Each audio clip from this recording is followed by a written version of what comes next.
Supervisor of Elections Elvin Bailey said the final voters list for the June 5th general elections was ready as early as the 25th of May and not on the week of the election as alleged by the opposition.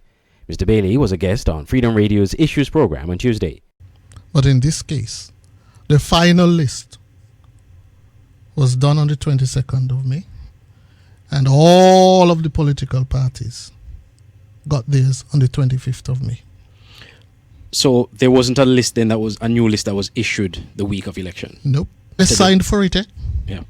They signed in our book to collect the list. They got the list on the 25th of May. The election was on the 5th of June. The opposition in Kitchener's Labour Party had alleged that it was not able to vet the voters list and challenged the removal of names because it was only given the final list on the eve of Election Day. SK Newsline on Wednesday asked Chairman of the Labour Party, Dr. Terence Drew, about Mr. Bailey's comments. We're going to challenge all those things in court. And so I will not comment on those things. Not that I can't, but just because, advice from my lawyer and our consultants, that we should not really speak to these specifics of the court matter at this time. But the answers to those things will come. Meanwhile, Mr. Bailey also said that contrary to allegations, the electoral office was open in the days leading up to and on Election Day. Almost 400 persons collected their cards the Tuesday, the Wednesday, the Thursday, the Friday. And I was in the office in Nevis Friday morning before 6 o'clock when somebody came to collect their card. The office was What time on Friday morning was it open? Because on Election Day, that's Election Day? St. Kitts was open 8 o'clock. Mm-hmm. Nevis's office was open at 6 o'clock. 6 election petitions have been filed in the High Court alleging voter irregularity and bribery. Andre Huey, SKN Newsline.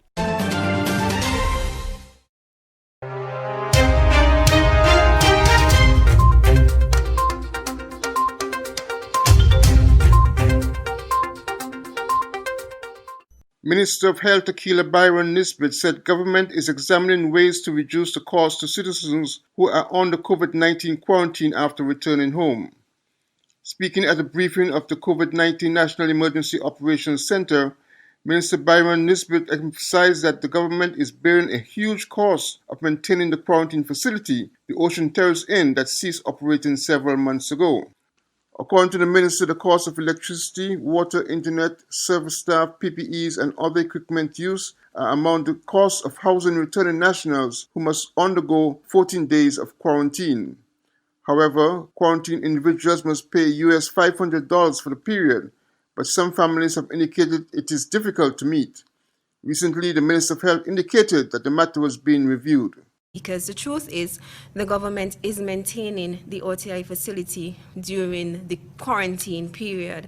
And so, as he would have indicated, we are bearing the cost of electricity, water, cable, and internet for the persons who are quarantined there, maintaining the staff that are there, maintaining all of the gears that are being used for persons to be able to do what is necessary to keep ourselves safe as well.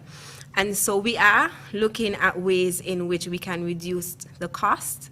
I cannot guarantee that it would be eliminated completely. We are going to figure out tiers in which persons can be identified as being able to pay nothing to some type of contribution, because as we keep saying, the fight against COVID is a collective effort, and we need everyone to be some form of being able to assist us in this fight. And so we will see how much we can be able to reduce the cost to the citizens who are returning home. We are looking into that, and so for now we're just asking persons to work with the government. We are trying our best. We are using the resources we have. I know many persons speak about our surplus, but you would imagine over the past 3 months, we have not been collecting many taxes. We have not been collecting many of the revenues that we would have been expecting for this year. And so we are now having to use up a lot of the buffers that we would have had previously. The OTI, a designated government quarantine facility, is secured by the St. Kitts and Nevis Defense Force, ensuring that there is no unauthorized departure from the facility. Glenn Barth, SKN Newsline. It's not just iced tea and it's not cold tea. But who said we couldn't be in the middle? We are Mother Becky Quenchers, a herbal iced tea. It's a different and innovative take on using traditional herbs for tea. It's a home-brewed blend of natural organic herbs and spices, ready to drink at any time. We've turned ingredients you've used many times into something crisp, thirst-quenching, and did we mention taste awesome? Drinking tea just got better. Mother Becky tea. In these stressful times, you need relief, a way to release your stress and care for your health. You need Serenity. Yes, Serenity Mobile Spa, where we come to your home and offer the very best in massage and spa treatment. Your health is our priority as we practice the highest hygiene procedures before, during, and after your treatment. Choose from massages to meet your physical needs, scrubs, facials, waxing, and much more. We also provide our customers a complimentary serving of refreshing local coconut water with each massage. During these restricted times, we urge our customers to stay healthy. We will come to you. Call us at 762-0157 or 760-8899. Find us on Facebook, Serenity Mobile Spa St. Kitts, or email us at serenitymobilespa869@gmail.com. Serenity Mobile Spa. Auto Plus Car Wash, located on the College Street Gut, Bastyr, St. Kitts. Bring your car to Auto Plus Car Wash to remove water stains, wiper marks.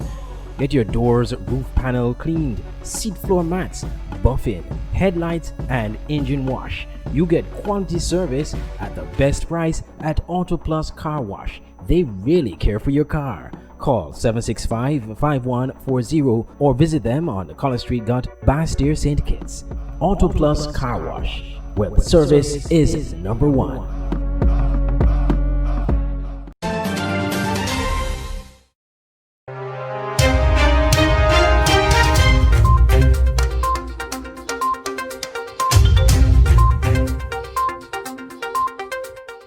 Former Chief Medical Officer Dr. Patrick Martin believes the continued state of emergency and restrictions on certain aspects of the economy is not necessary at this time, considering that the Federation was COVID-free for most of the last 2 months. He was speaking recently in an interview on Let's Talk St. Kitts and Nevis on Voice of the Caribbean Radio. Well, the state of emergency is not necessary. The Public Health Act has all of the necessary measures which are required to detect, contact trace, isolate, and treat persons. Not only a public health matter, but it's an economic, financial, and educational matter for obvious reasons. And so the public policy and the decision makers have to pivot the country to deal with all four concerns: public health, economic, macroeconomic, that is, financial at the level of the individual, and also education, thousands of young persons out of school. Dr. Martin believes, in light of the COVID-free status the Federation had for several weeks, that the education sector should have begun opening, including other sectors of the economy. My view is that this approach could have started in early May, but was not started in early May. I think it had to do something with the elections. And so they've now started in mid-June, late June. It is important to get as much of the domestic economy going as possible so that we can alleviate the pain and suffering on the thousands.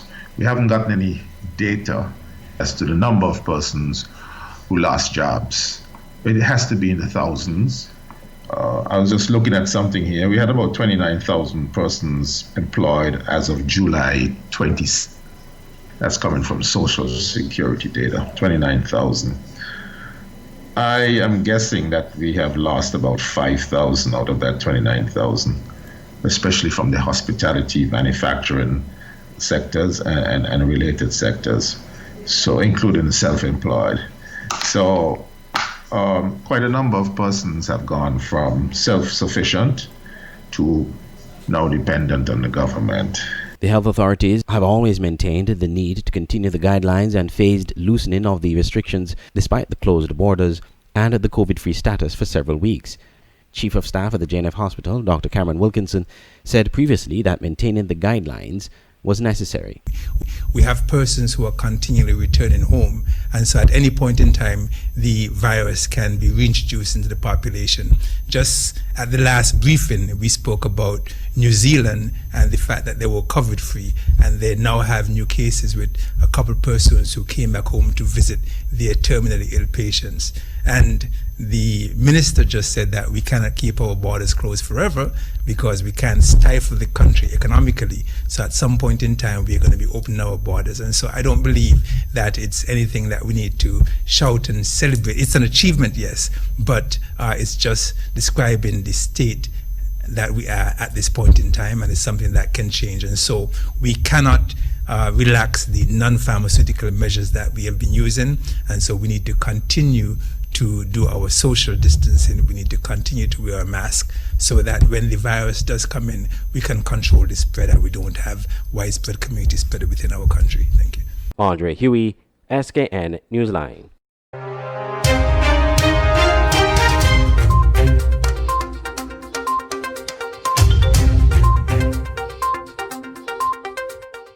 Head of the COVID-19 National Task Force, Abdia Samuel, called on citizens to understand that the maintaining of individuals at quarantine site Ocean Terrace Inn and other sites needs to be a shared responsibility. Weeks ago, government alerted the country that returning nationals will have to pay US $500 for their accommodation over the 2-week period. Abdia Samuel explains. We want to maintain the status of St. Kitts and Nevis, and we have made significant sacrifice to ensure, and we are going to continue to make those significant sacrifices.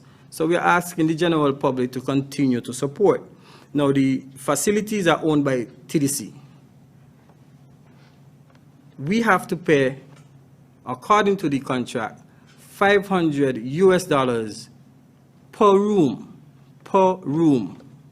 That has nothing to do with the payment of the utilities, such as electricity, water, cable, internet, and we still have our security forces who are at that facility providing security so that individuals would not leave the facility and go into the society and just integrate and then spread any potential virus. So therefore, the cost for the maintenance and sustainment of such a facility is enormous. The $500 that is being contributed cannot, again, I emphatically state, it cannot maintain that facility. So we have to share that responsibility. And again, I am appealing for understanding in the sharing of responsibility, whereby by the time the utilities are paid and the other underlying matters that have to be paid, the $500 does not sustain such. So it's important that we understand the shared responsibility that the government is taking in terms of helping with this control mechanism. Meanwhile, it was revealed that the government is examining ways to reduce the accommodation contribution for quarantined persons. Glenn Batt, SKN Newsline. Prime Minister Dr. Timothy Harris told graduating police recruits of Coast 44 they must feel a sense of achievement, especially in the context of COVID-19 pandemic. According to the police, the pandemic and the associated state of emergency and regulations provided the recruits with additional inputs into their training. For that, Prime Minister Harris told the recruits that the situation illustrated how important the police is to the society in good and difficult times, as citizens and residents depend on their role. With this new challenging chapter in our country's socio-economic life, must also come a rewarding feeling of accomplishment and purpose as you gain a full appreciation of just how vital the police and the security forces in general are to the functioning of a modern society, not only during normal times, but especially when circumstances become difficult for the citizenry to bear. And indeed, part of the message from Permanent Secretary Petty is that in good times and bad, the society must be able to depend upon our law enforcement agencies. I want to commend you because this year has been particularly interesting, not just with the advent of COVID-19, but also you in charge of the security apparatus of the country have had to deal with the issue of managing a state of emergency made more difficult in the context of the pandemic. The Prime Minister commended the police force and other agents of the national security for their roles during the lockdown and for the general elections. Glenn Batt, SKN Newsline.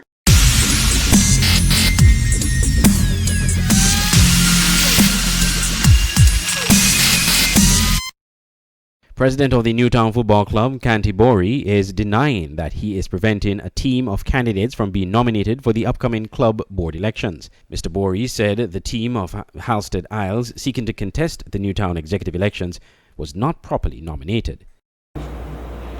When it comes to elections for the NEFC, the General Secretary is who take the main stage in dealing with who get nominated and stuff, sending out the notice via the different articles and sections of the Constitution. From my understanding is that two different teams were nominated. I think one of them were nominated Halstead Isles and Scotty Tyson for president and so on. And in the previous interview with Mr. Isles, I heard him say that Ian Lake nominated him. But if you could zoom in a little bit, this clearly states that a Reefer Gilead nominated Mr. Isles, Mr. White, and a Miss Deming. One person, Reefer Gilead, nominated all these three persons. In the other case, Scott Tyson nominated himself. Well, at this time, the information received from the General Secretary that is not void. Reefer Gilead is not a member of the club. Article 35, Section 3 clearly states that only members can nominate candidates. Mr. Isles told the media last week that the board was nominated by Ian Lake, a player with the club and a member of Isles' team. This nomination, he said, was sent via email 21 days before the deadline. But according to Mr. Bori, he has not seen this email. And Joe, what I could say about that is I would like to see that email myself. I just present the facts to you. That's the facts we have, and that's what we're guided by. As it stands, when the elections are called on the 30th of July. That's 30th of July. Right. You will be contesting against Mr. Scott Tyson. Scott Tyson. Yes. So those are the only two nominees for president right now. I think the General Secretary sent out the notice on the 9th of July, as per the section Article 35, Section 4. General Secretary have to notify each member of the proposed candidates for the general elections. Based on the Constitution and what you know, no other nomination can take place at this point in time. Well, I don't know if you have on football a long time, sports guys sang, they say, they never lose, they run out of time. I think that's what's happening here right now. Meanwhile, Mr. Bori said under his leadership, the Newtown Football Club has achieved much. Like I mentioned, the FA Cup champions, after not being out so long, we were managed to win the FA Cup champions. You know, the George win. We had in fact, in 1 year we won almost all the cups. You 15 FA Cup. I think we missed out the Premier League Cup because the league was abandoned. The girls, I think there was some very good achievements on myself and my executive behalf. And one thing was stood out to my executive from the get-go, and I must give thanks and kudos to them, is the discipline. We had to bring back the discipline in the team. Discipline was slipping away slowly, and we had to bring it back.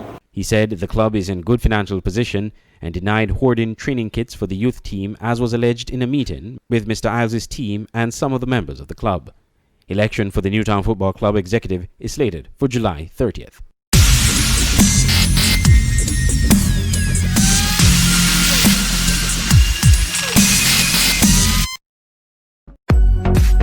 For all your printing needs at top-notch quality, go to Digital Print Plus, located on Princess Street, Bastyr, St. Kitts. At Digital Print Plus, you get the best in business cards, letterheads, envelopes, wristbands, tent cards, rack cards, flyers, brochures, logo designs, posters, photos, architectural designs, 3D renderings, and so much more. Digital Print Plus gives you the best quality at competitive prices. Contact us at 767-7468 or email digitalprintskn@gmail.com or follow us on Facebook at digitalprintskn. Digital Print Plus, for all your printing needs at the best quality. Now you can have SKN Newsline on the go. Introducing SKN Newsline Android mobile app. Search SKN Newsline in the Google Play Store. Download the app free and stay up to date with TV news in St. Kitts and Nevis in the palm of your hands. With this app, you can watch your news reports, watch our live news feed on SKN Newsline TV, engage with us and other app users in the chat room, look at our special features, send us news tips, and call us directly. It's news on the go. The SKN Newsline Android mobile app. Download it free today. Banners, commercial signs, decal printing, canvas prints, license plates, posters. We at Multigraphics are dedicated to providing quality products and service to our customers. Our team takes pride in the craftsmanship and is passionate about its work. Every job, large or small, is important. Most of our customers come to us through referrals. That's because our number one priority is service. We serve a wide variety of customers, such as restaurants, retail stores, manufacturers, trucking companies, and many more. Our capabilities include design, production, and installation. How can we help? We are located at Bird Rock at the Woods Right compound. Call us at 869-763-1511 or 784-491-7599. Multigraphics.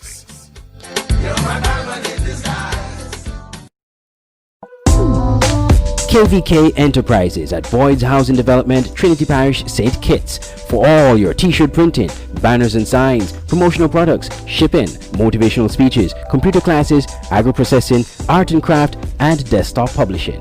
Come to KVK Enterprises at Boyd's Housing Development, Trinity, St. Kitts. Telephone 661-0118 or 765-7270. Email drkhrystus@kvklives.com or visit www.kvklives.com. KVK Enterprises.